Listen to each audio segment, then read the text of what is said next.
A continuación, tendremos la charla magistral La producción social de las violencias urbanas en América Latina, a cargo del doctor Fernando Carrión, destacado académico y urbanista, reconocido por su trabajo en planificación urbana, descentralización, desarrollo urbano y estudios sobre el espacio público y derechos urbanos. Con una formación en arquitectura y desarrollo urbano, ha sido director del Centro de Investigaciones Ciudad, director de planificación del municipio de Quito y coordinador del área de estudios urbanos en Flaxo, Ecuador. Sus investigaciones se centran en la relación entre la ciudad y sus habitantes, abordando temas como la seguridad ciudadana, los centros históricos y también la sociología del fútbol. Además, ha publicado extensamente sobre la crisis urbana en el contexto del neoliberalismo y la pandemia del COVID-19, explorando las desigualdades y las dinámicas del espacio público en América Latina. Dejamos en este escenario al doctor Fernando Carrión con su presentación.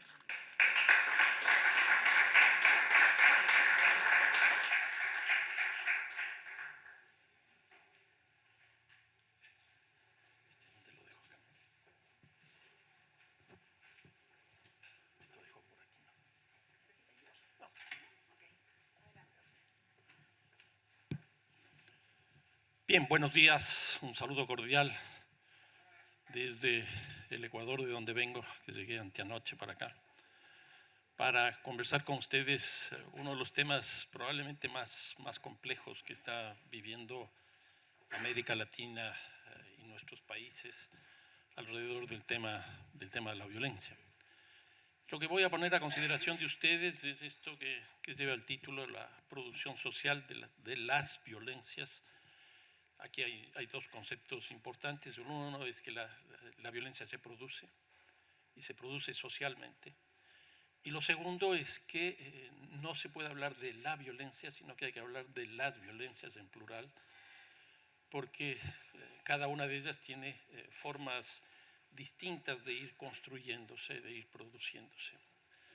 Y luego, bueno, en las ciudades actuales de América Latina.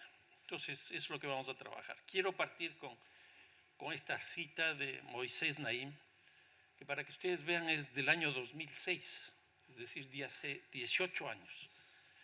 Y él ya nos decía esto: nunca como ahora el crimen tiene la posibilidad, organización y capacidad de actuar a escala planetaria. Cuando hablamos del crimen, estamos hablando a escala planetaria, porque sus actores son globales, adinerados y políticamente influyentes. Eso es lo que estamos viviendo ahora. Pero ya en el 2006, hace 18 años, ya empezaba todo esto a expresarse. Y esto es clarísimo. Vamos a ver algunas de estas características. A manera de introducción, yo sostengo que se ha trabajado muy poco la relación entre violencia y ciudad. Generalmente lo que se ha hecho es que cada una de estas dos variables han caminado por su lado. En otras palabras, la violencia ha sido estudiada como si fuera una variable independiente de la ciudad, y la ciudad exactamente igual.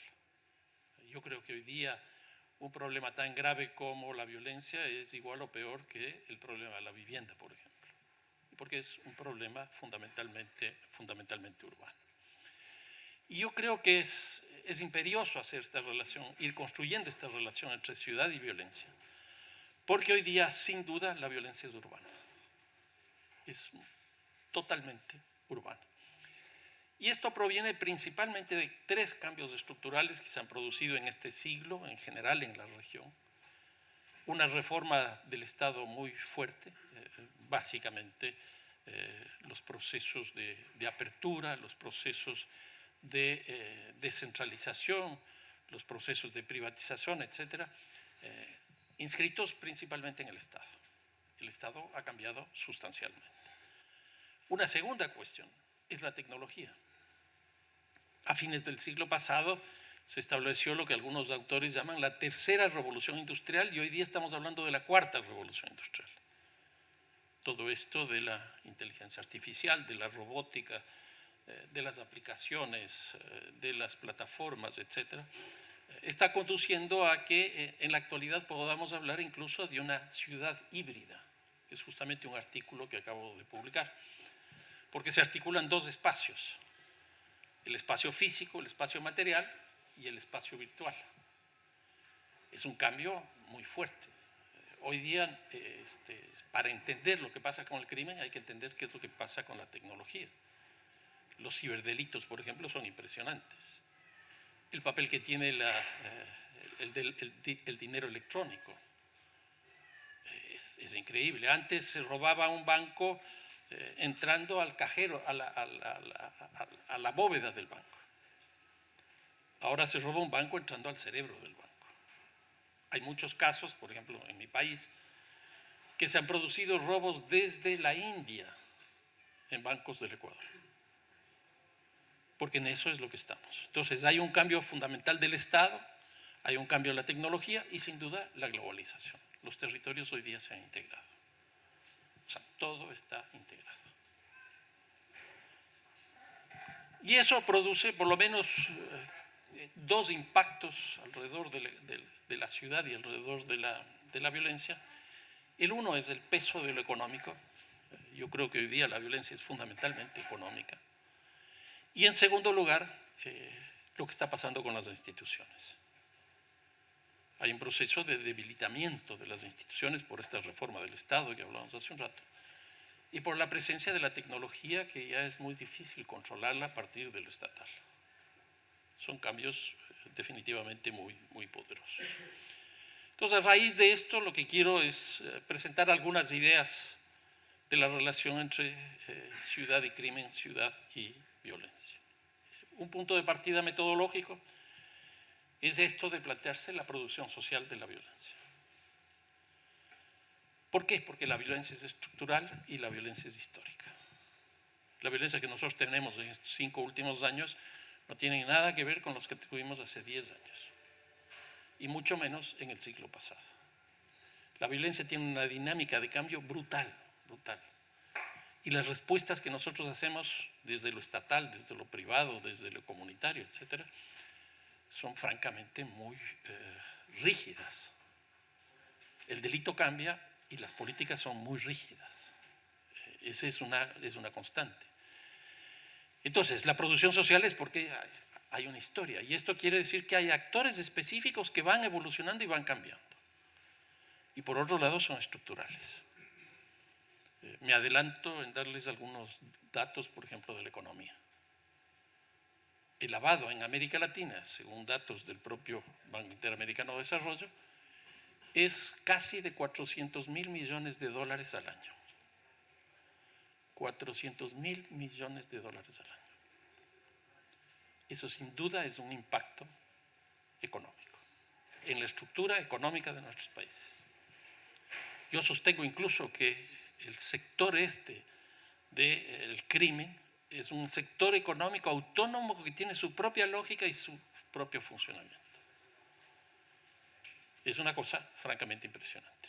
Ahora, esta condición histórica nos lleva a plantear por lo menos la existencia de dos momentos en este último tiempo respecto a la violencia. Por un lado, lo que yo llamo la violencia tradicional, que es básicamente la violencia común o la violencia interpersonal, como generalmente se la define, que proviene de estrategias de sobrevivencia de ciertos sectores que han perdido el empleo o han perdido sus ingresos relativamente importantes. Estrategias de sobrevivencia. Una segunda, nuestra cultura lúdica, por decir algo. Partido entre un equipo y otro, hubo un penal, para el uno era penal, para el otro no era penal, y estábamos en una cantina tomando. Se arma como corresponde una riña y muere alguien. No hay una premeditación para cometer ese hecho delictivo, sino que es parte del proceso en el que uno está envuelto ahí con el alcohol. Por eso es que durante mucho tiempo se habló de la hora zanahoria, por ejemplo, que era básicamente no tomar alcohol a partir de determinadas horas, porque se evidenció que a partir de esas horas se incrementaban los homicidios. Pero también están las asimetrías. Entonces hay asimetrías de poder, por ejemplo, en la relación entre hombres y mujeres. Relaciones de asimetría de poder entre, por ejemplo, pueblos y nacionalidades indígenas o migrantes. O sea, por un lado está la xenofobia y por otro lado está el racismo. Entonces, todo eso era la violencia tradicional, y eso se enfrentaba básicamente con tres instituciones: policía, justicia y cárcel, a través del sistema penal. Y con una política que era prácticamente de inercia, porque la policía sabía lo que tenía que hacer, la justicia sabía exactamente igual y la cárcel también. Pues sigue existiendo esa violencia tradicional, pero ya no es la violencia fundamental. Hoy día estamos viviendo la violencia moderna. En este caso, hay dos hechos explícitos que se diferencian del anterior. Una es que la violencia moderna tiene objetivos. Voy a asaltar, voy a robar, voy a extorsionar, voy a asesinar, etcétera, etcétera, etcétera. Objetivos explícitos. Como les decía hace un rato, era una riña entre dos personas sobre cualquier cosa. Ahora no. Ahora se va a matar a tal persona en tal lugar porque ya se sabe lo que se quiere. Objetivos. Y una segunda cosa es que los objetivos de la violencia moderna son fundamentalmente económicos. Hoy día la violencia es económica y es principalmente de los mercados ilegales. Ese es un cambio sustancial. Si es que hay objetivos y si es lo económico, pues aquí lo que existe es una división del trabajo dentro de estas estructuras. Hay una articulación global con otras que provienen de otros lugares, donde los consumos son más altos, donde los consumos generan más recursos económicos. Cuando uno ve la estructura de precios, por ejemplo, de la cocaína, en Colombia más o menos es $1.500, $2.000 el kilo. En Nueva York como $80.000. En Oceanía como $150.000. Y entonces esos mercados son muy atractivos. Por eso se va haciendo global. Entonces, lo que tenemos nosotros es una violencia con objetivos, una violencia económica y una violencia global. La cita de Moisés Naim que vimos al principio. Ahora, la segunda cosa, si esta es la producción social actual, ¿por qué la pluralidad? ¿Por qué no la violencia? Porque básicamente, yo sostengo también, de que hay 4 matrices. Y el concepto de matriz es bien importante, porque matriz hace referencia al origen. Y no solo que hace referencia al origen, sino que es una característica que se define a partir de relaciones. Las coordenadas, por ejemplo. Entonces, las matrices de la violencia tienen esas dos características. Y yo considero que hay 4 matrices de la violencia. Una, lo que es la violencia común, esto que hablamos hace un momento, la violencia tradicional, de la violencia interpersonal, donde se roba, se hurta, se asesina, pero bajo lógicas totalmente distintas. Una segunda es la que tiene que ver con la violencia discriminatoria, donde sin duda la más compleja y la más fuerte es la violencia de género. El femicidio, por ejemplo, es altísimo, es impresionante. Pero también está lo que veíamos hace un momento, el tema del racismo, el tema de la xenofobia, etc. Una tercera es la violencia política, que hoy día, por ejemplo, con las redes es impresionante. Hemos entrado en esta lógica de la polarización. Los unos dicen, estos son odiadores, y los otros dicen exactamente lo mismo. Y es una violencia, pero absolutamente irracional, impresionante. Y no me refiero a América Latina. Miren la campaña electoral en los Estados Unidos. Es francamente inaudito. un presidente que tiene como un candidato a presidente que tiene como 38 juicios. Y ahí está.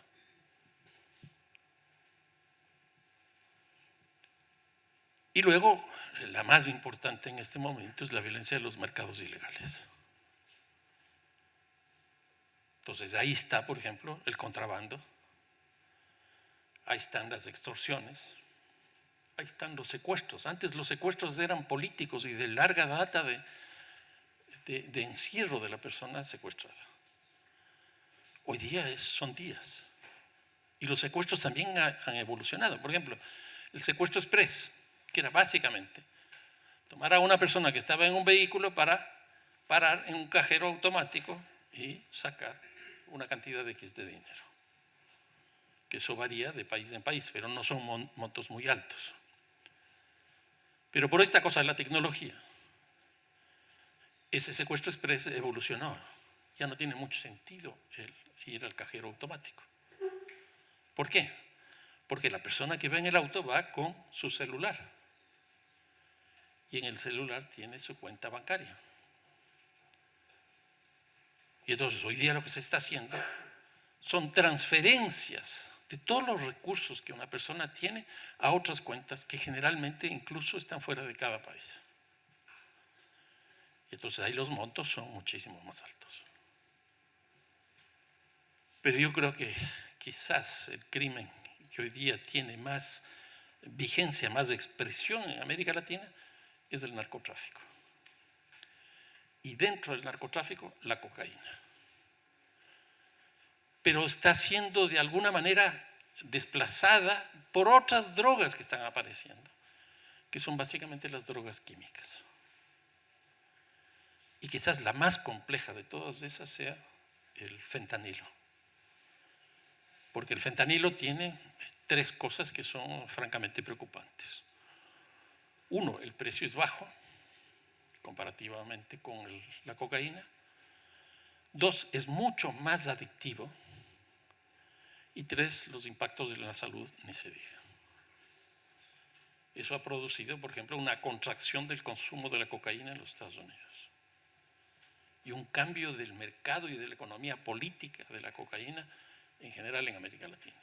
Cuando se contrae el consumo en los Estados Unidos y hay una sobreproducción de cocaína, se buscan nuevos mercados. Y uno de esos mercados es América Latina. América Latina no consumía cocaína. Desde hace aproximadamente 7 o 8 años empieza a consumirse cocaína acá. Y hay un cambio sustancial para que eso ocurra. Antes del vínculo que tenían los carteles globales, yo les llamo los holdings, como el caso del cartel de Sinaloa, Jalisco Nueva Generación, la 'Ndrangheta de Italia, primer comando de la capital de Brasil y así sucesivamente. Lo que hacían era pagarles a los grupos locales para que hagan determinadas tareas. Llevar la droga de aquí a acá, brindar seguridad en tal proceso, etc. Pues ahora ya no les pagan en dólares. Ahora les pagan en droga. Desde hace 7, 8 años. Y eso lo que condujo es a que los grupos locales se fortalezcan más.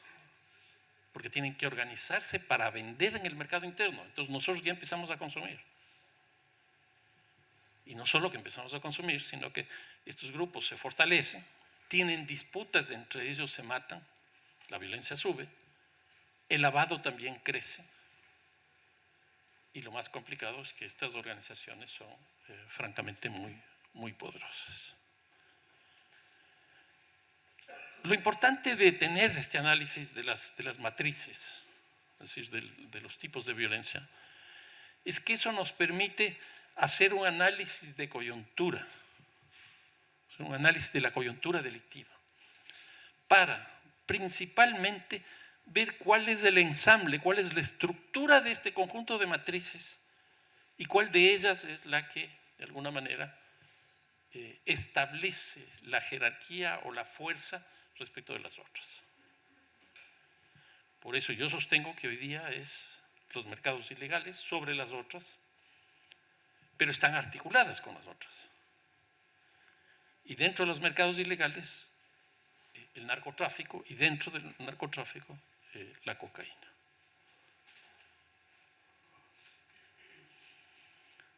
Ahora, es interesante ver el caso de América Latina. América Latina es considerado la región más urbanizada del mundo, y eso lo decimos todos, desde los organismos de cooperación internacional, los académicos, etcétera, etcétera. Si es la región más urbanizada del mundo, a lo que ha conducido también es que la violencia hoy día es fundamentalmente urbana.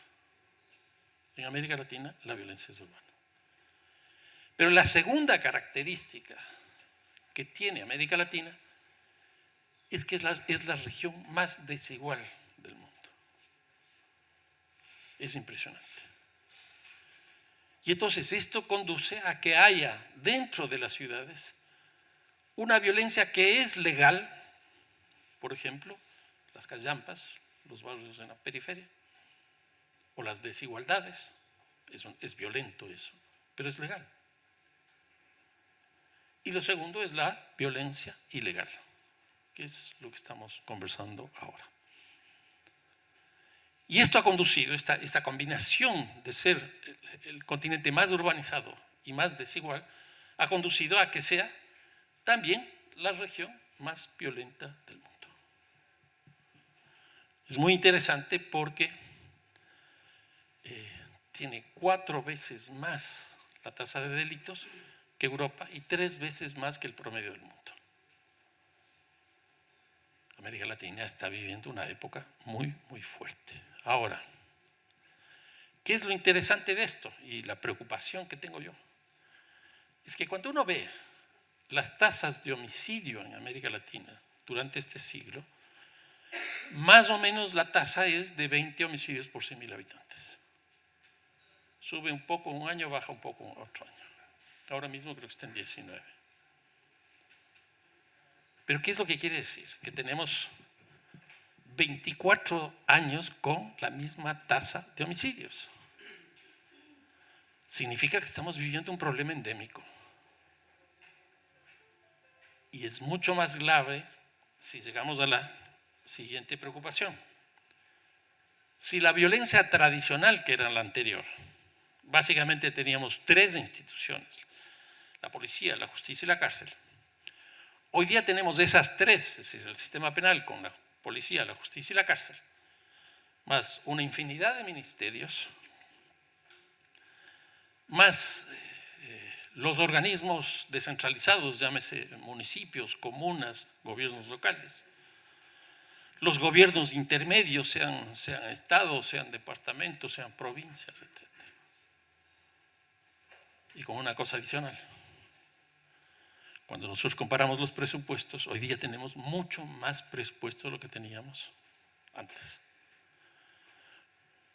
Y está incorporado el sector privado, está incorporada la sociedad, está incorporada la cooperación internacional. Y entonces aquí me salta una pregunta que a mí me parece clave.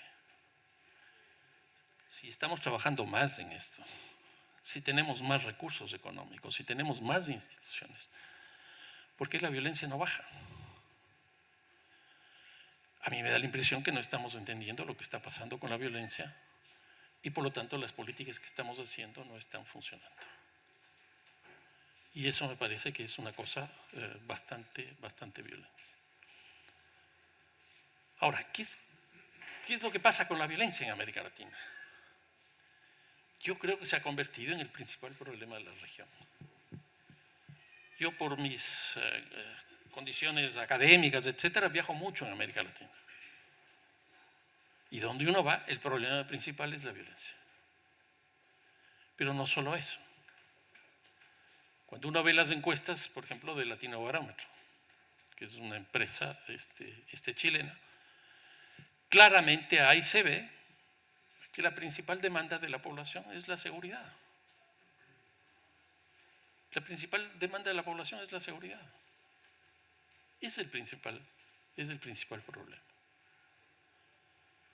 Ahora, ¿qué es lo que ocurre con esta violencia urbana? Es que por un lado se concentran las violencias en general Y por otro lado, la ciudad mismo produce nuevas violencias, nuevos tipos de violencia que nosotros no conocíamos. Y esto lleva a pensar que también es el principal problema de la ciudad en América Latina. Ahí lo he puesto como pregunta. Es el principal problema de la ciudad en América Latina. Y esto a lo que ha conducido es que la violencia se autonomiza como problema, que eso es un problema, que es lo que decíamos hace un rato, que esa relación entre ciudad y violencia no es muy clara, porque se autonomiza como problema, y como problema urbano, como problema de las ciudades. Pero no solo se autonomiza, sino que se convierte en un problema más de la ciudad. Lo que les decía hace un rato. Los problemas clásicos de la ciudad han sido la vivienda, el transporte, la movilidad, la recolección de basura, la educación, la salud, etcétera, etcétera. Hoy día también es la violencia. Nosotros no podemos entender a las ciudades si no entendemos la violencia. Esto es clarísimo. ¿Y por qué esto? Porque la violencia está cambiando sustancialmente en la ciudad. Pónganse a pensar los cambios del comportamiento social. Aquí hay cosas muy interesantes. Las ciudades están cambiando la hora, las ciudades están cambiando el espacio y las ciudades están cambiando la interacción social. Por ejemplo, en las ciudades de mi país ha aparecido una cosa que aquí también les llaman vacuna. Entonces, ¿la vacuna qué es? Es la venta de seguridad. Es el cobro del derecho del condominio que nosotros tenemos en los sectores medios, en los sectores altos. Entonces, ese es el control del territorio que tienen estos grupos. Hace una semana y media, el municipio de Guayaquil contrató la construcción de alcantarillado en un barrio tal en la ciudad. No pudieron entrar porque les cobraron vacuna. Y eso está generando un problema. Porque las empresas que son contratadas para construir, qué sé yo, el alcantarillado, construir el agua potable, construir la vía, proveer el servicio de transporte, etcétera, ahora le piden al municipio que financie la vacuna. Porque si no, no les resulta económicamente a las empresas. O sea, es un cambio, pero impresionante. La economía urbana cambia brutalmente. Cambia brutalmente. Hay países donde la inversión externa ya no va, donde hay externalidades negativas muy fuertes. El turismo se contrae. Estas vacunas hacen que muchos negocios pequeños de la tienda, del lugar de la mecánica, de vehículos, etcétera, a los que les cobran la vacuna, pues ya no pueden pagar la vacuna y cierran. Se pierde esa economía, se pierde ese trabajo.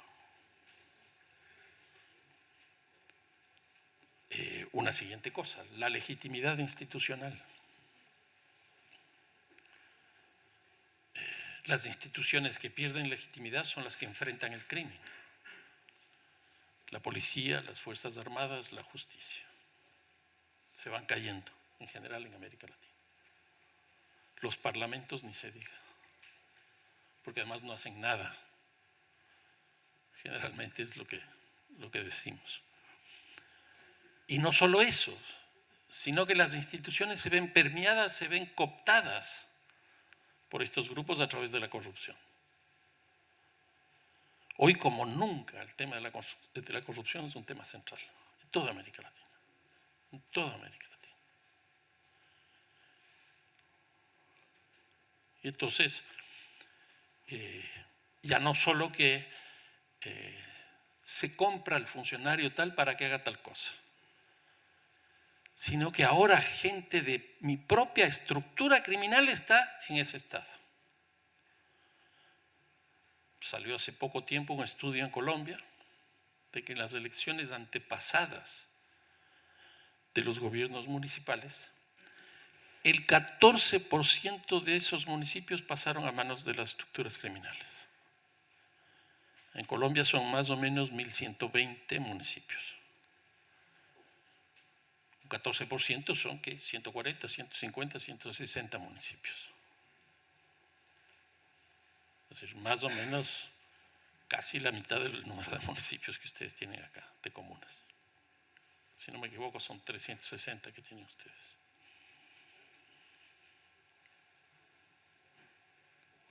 Entonces ya están directamente, incluso elegidos popularmente en las alcaldías, en las concejalías, en las administraciones locales, territoriales, etc.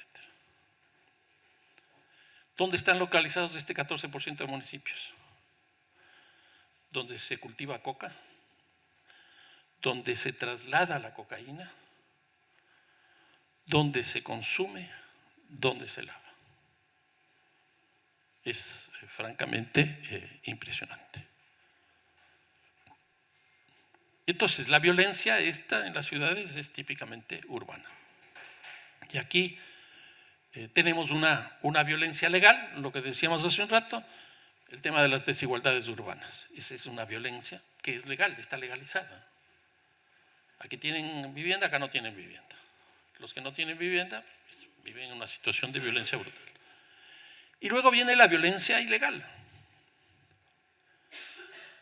Aquí yo utilizo una frase que es bastante rimbombante, pero que sí ilustra bastante. Y es que se roban bancos donde hay bancos. Para decir que la estructura de usos de suelos es determinante en los tipos de delitos. Entonces, los bancos que no están en la periferia, no se pueden robar bancos en la periferia. ¿Dónde se roban los bancos? Los que están en las zonas centrales. Y eso es con el comercio, eso es con la administración, eso es ta. Por eso es que, en general, en nuestras ciudades, los robos y hurtos están en las zonas centrales. El robo de vehículos, por ejemplo, está en las zonas centrales, en el espacio público. Y son autopartes o son automóviles en general. ¿Dónde se producen esto que llaman la lucha entre grupos criminales o ajuste de cuentas? Pues en las zonas donde se van fortaleciendo estos grupos en los barrios de nuestras ciudades. Entonces, una primera violencia ilegal viene principalmente de aquellos lugares donde hay concentración de determinadas actividades que son muy atractivas para el delito. Luego están lo que comúnmente se conoce como los hotspots, las zonas o puntos calientes, que pueden ser las paradas del transporte, que pueden ser los centros comerciales, que pueden ser los cajeros automáticos, etc. Y luego quizás lo más complicado es que se va conformando una especie de territorio unificado del crimen. Porque esta estructura criminal está vinculado con el espacio de aquí, de aquí, de aquí y de acá. Y entonces esa estructura criminal es la que finalmente administra esa ciudad de acuerdo a sus características, de acuerdo a sus necesidades.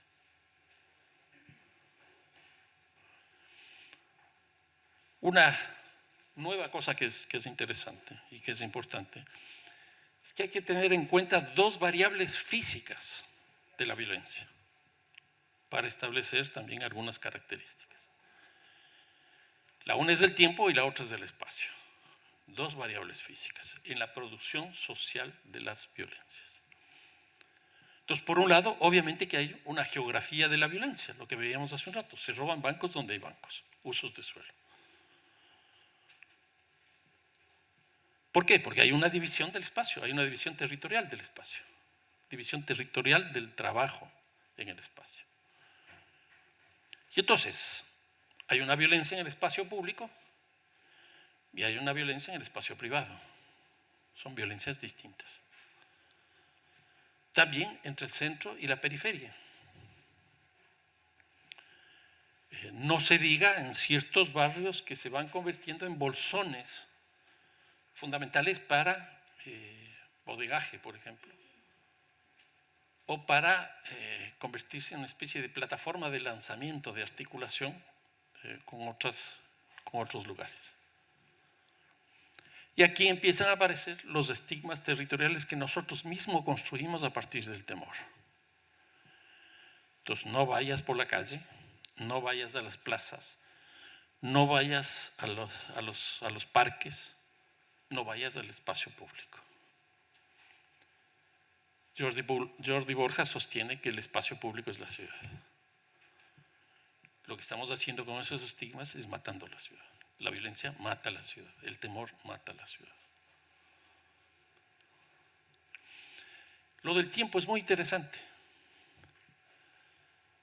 Entonces aquí tenemos una cronología de la violencia que tiene más o menos tres dimensiones.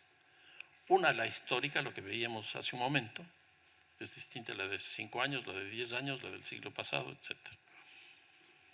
Y la evolución histórica que va teniendo de forma permanente.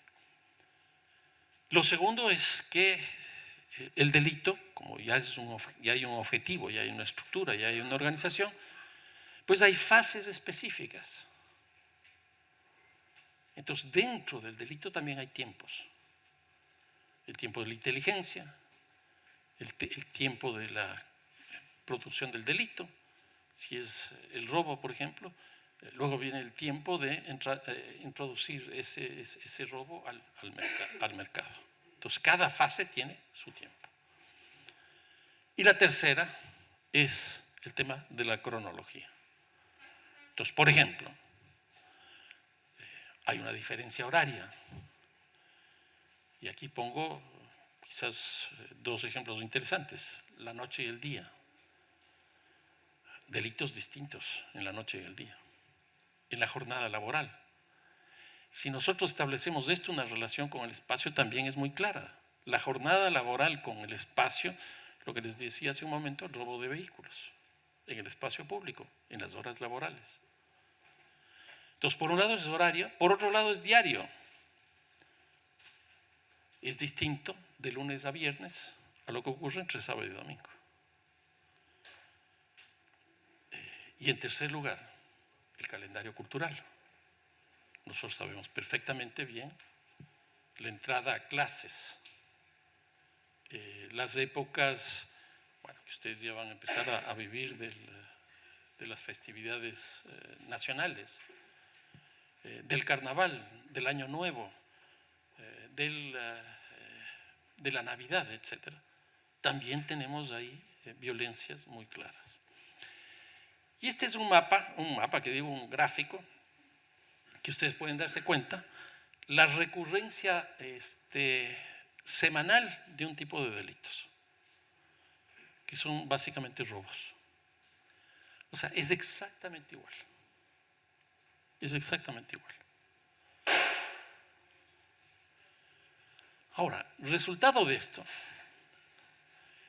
y nosotros le damos poca importancia de contar con este tipo de violencia, a lo que conduce es a la generación de la inseguridad, del temor, del miedo. Y políticas sobre eso prácticamente no se hacen. Y esto me parece que es fundamental. Aquí hay una cita de Armando Silva, que es un colombiano, que probablemente es la persona que mejor trabaja el tema de los imaginarios urbanos. Y entonces él dice, el tema de la inseguridad quizás sea el imaginario más fuerte que se manifiesta en las ciudades de América Latina. El temor es el imaginario. Y el imaginario no es otra cosa más que la comprensión de la ciudad desde esa variable y la posterior forma de actuación en relación a esa variable. Si yo tengo miedo, yo tengo temor, yo tengo inseguridad y en función de eso empiezo a actuar. Se va convirtiendo en un comportamiento. Y entonces, sin duda, el temor se ha convertido en el imaginario urbano más fuerte. Eso es capaz de construir los estigmas, lo que decíamos hace un rato, no vayas al espacio público, no vayas a este barrio, no vayas a este lugar, no vayas. Y una de las cosas más importantes de esto es que el temor se ha convertido en un principio urbanístico. Hoy día las ciudades se construyen en base al temor, al miedo. Entonces, ¿qué es lo que empezamos a tener? Dos características que a mí me parece que son claves. Uno, la bunkerización, que les llamo yo, que es el encierro. Todo encerramos. Cerramos barrios, encerramos calles, avenidas, encerramos o vallamos parques, plazas, todo, todo. Incluso hoy día, para entrar a un edificio, lo primero que uno tiene que hacer es identificarse. ¿Qué significa identificarse? Pues presentar el pasaporte. Pero no es suficiente. Tiene que haber alguien que le diga que sí que puede pasar. En otras palabras, tiene que darle una visa. Y una vez que le dan la visa, finalmente pasa, pero pasa por un arco sensor donde se determina si está entrando con productos nocivos. ¿Qué significa eso? Estamos pasando una frontera. Las fronteras, como ustedes saben, son básicamente pasaporte, visa y aduana. Pues esas tres cosas tenemos hoy día dentro de las ciudades. Y eso, obviamente, lo que produce es una nueva condición social de todos nosotros. Nosotros ya no somos ciudadanos. Hemos perdido esa condición. Hoy día somos foráneos. Hoy día somos extranjeros. Cuando ustedes hacen el análisis, por ejemplo, de los grafitis en los barrios, el grafiti de este barrio tiene unas características distintas al grafiti de este barrio, del de acá. Porque el grafiti es una forma de marcar el territorio. El grafiti en los estadios depende del estadio de quien sea. El grafiti en las universidades, o cerca de las universidades, tiene mucho que ver con los problemas estudiantiles. El de los barrios depende mucho de los problemas de estos, de la violencia. Y probablemente dentro de la bunkerización lo más complicado sean las vacunas. Porque la vacuna no solo genera recursos económicos para estos grupos, sino que lo que más me preocupa a mí es que genera un control del territorio. Si en los barrios de sectores medios y altos se cobran los derechos de condominio, en este caso se cobran los derechos de vacuna. Y el efecto es prácticamente el mismo. En uno es desde la perspectiva privada, comunitaria, y el otro es desde la perspectiva criminal. Un tema muy, muy complicado. Ahora, una cosa adicional que es importante tener en cuenta es que la entrada de este nuevo crimen se produce con un cambio sustancial en las ciudades también. ¿Por qué? Porque existe una disociación histórica entre el proceso de urbanización y la producción de la ciudad. ¿Cómo se expresa esto? Se expresa en que en el año 1950 el 41% de la población de América Latina vivía en ciudades. Hoy día vive más o menos el 83-84%. Es decir, ya no queda casi población rural. Esto a lo que ha llevado es a que hoy día la migración del campo a la ciudad como ciclo ya se cerró. Y lo que pensamos a tener es otro ciclo, que es la migración urbana, pero internacional. Lo que estamos viviendo, ustedes, nosotros y otros países también, la migración venezolana, la migración peruana, la migración haitiana, todas esas migraciones son hoy día urbanas y son internacionales. Es un cambio, pero muy, muy fuerte. Y entonces, ese crecimiento de las ciudades que se duplicó en 50, 60 años, nos hizo pensar en las ciudades básicamente desde la perspectiva del déficit. el déficit del agua potable, el déficit de vivienda, el déficit de transporte, etcétera, etcétera. Entonces lo que había que hacer es más, más, más. Esa era la política. Pero hoy día eso ya no es así, porque nuestras ciudades ya no están creciendo como crecían antes. Hoy día el problema principal es la desigualdad. Y entonces ahí empiezan a haber otros problemas, como por ejemplo cómo construir justicia espacial, justicia urbana, en la línea de Edward Soho, que ya nos planteó una cosa de este tipo. Entonces, ¿qué es lo que ocurrió en ese momento?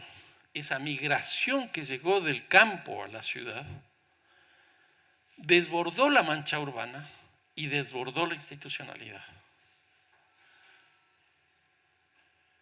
Si eso es así, lo que hemos caído es en la discusión en América Latina durante 60 años prácticamente, de los barrios ilegales y de los barrios informales. Los barrios ilegales principalmente porque eran invasiones, hoy día ya casi no hay invasiones, y lo informal es porque llegó la planificación urbana desde Europa y era muy difícil que se logre cumplir con las exigencias de un tipo de urbanización que venía de América, que venía de Europa y que no correspondía con lo que pasaba en América Latina. Y esto es lo que dice Bernardo Secchi, que es un urbanista italiano fantástico. Él dice: el urbanismo tiene importantes y precisas responsabilidades del empeoramiento de la desigualdad. Entonces, la planificación que nosotros hemos hecho aumentó las desigualdades. La planificación nos generó muchísimos problemas. Y eso produjo las favelas, las villas miseria, etcétera, etcétera. Y también los nuevos actores urbanos, los movimientos sociales urbanos, en palabras de Manuel Castells.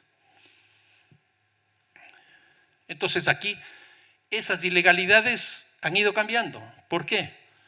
Porque ya tenemos una presión demográfica menor, ya no hay esa migración del campo a la ciudad, porque ya no tenemos prácticamente invasiones de tierras y porque por otro lado se legalizaron y se formalizaron.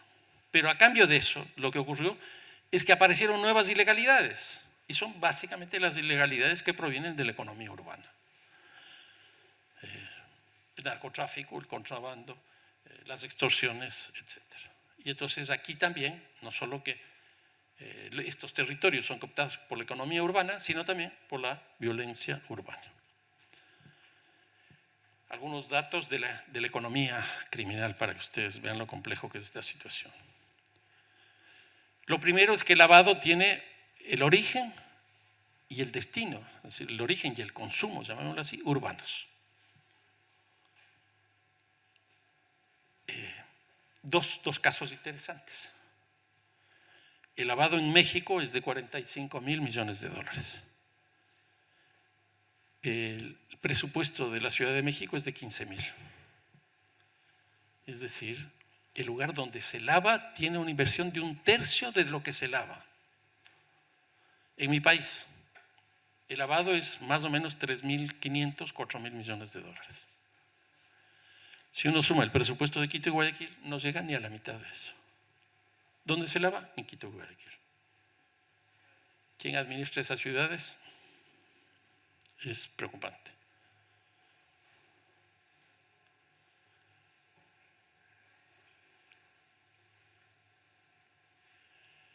¿Cuáles son las políticas que se han planteado en las ciudades?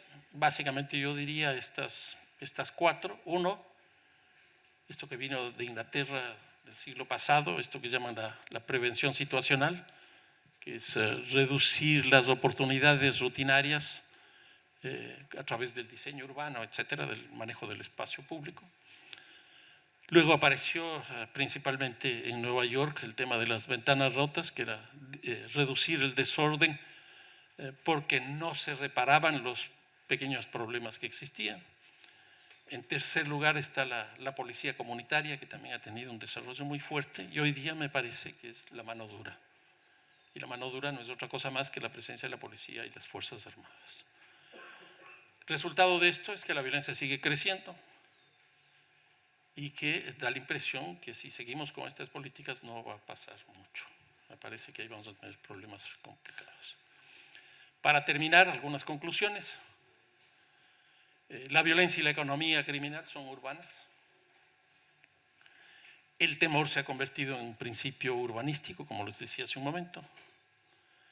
Y la economía criminal, de alguna manera, es una base, es un elemento central de la economía urbana, al menos de las más grandes ciudades nuestras. La violencia termina organizando el espacio, sea por sí misma o sea por los estigmas que genera. Y una de las cosas que más me preocupan a mí, por lo menos, es que la representación política empieza a cambiar, porque estos sectores que antes lo que hacían en las campañas electorales era financiar las campañas electorales y nada más, ahora financian las campañas electorales y se presentan directamente. Y de acuerdo a algunas encuestas que he tenido la oportunidad de ver, es porque ellos ya no creen en los políticos. El descrédito de la política es tan grande que incluso llegó a los grupos criminales. O sea, entre grupos criminales ahí se pelean.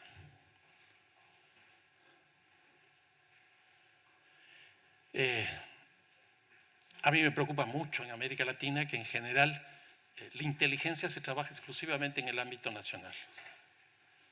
Entonces hacen esos triángulos de que aquí está esta persona, aquí la otra, y hacen todo el desarrollo. Pero ninguno establece el vínculo internacional.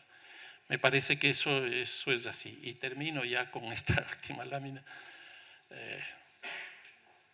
Creo que hay que pasar de agenda pública a agenda política. Y aquí el gran problema que tenemos, los dos grandes problemas que tenemos, es por un lado el populismo penal, que está en todos nuestros códigos penales, y por otro lado lo que significa la mano dura o la super mano dura, que es básicamente la presencia de la policía y las Fuerzas Armadas.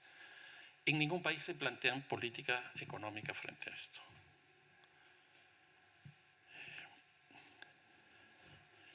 Bueno, y termino simplemente con esto, de que nunca se había invertido tanto en seguridad ciudadana y nunca habíamos tenido estos resultados negativos. En otras palabras, lo que les decía hace un momento, antes básicamente con la policía, la justicia y la cárcel resolvíamos todo. Hoy día a eso le hemos añadido ministerios, municipios, provincias, departamentos, etcétera, el sector privado, el sector social. Le hemos metido mucho más recursos económicos y el problema es que la violencia no baja. Yo creo que aquí la pregunta que cabe es ¿por qué no baja? Bien, eso es lo que tenía previsto. Muchísimas gracias.